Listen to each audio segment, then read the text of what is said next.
natin itong isa pang exercise na magpapaganda ng ating spinal at saka itong ating muscle sa hita. Ano ho? So, start na po tayo.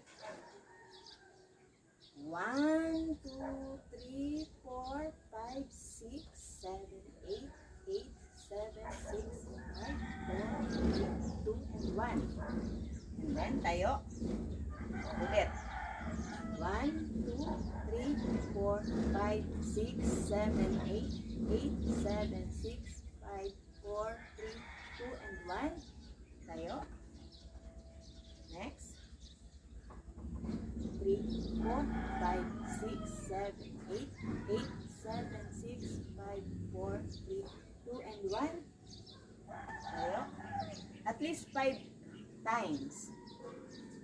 5, 6, 7, 8, 8, 7, 6, 5, 4, 3, 2, and 1.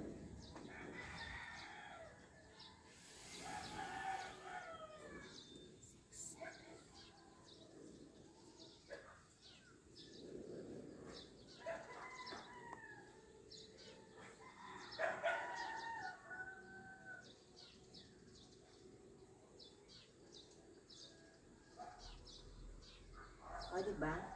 Ramdam na ramdam mo yung ano dito sa muscles and also sa likod.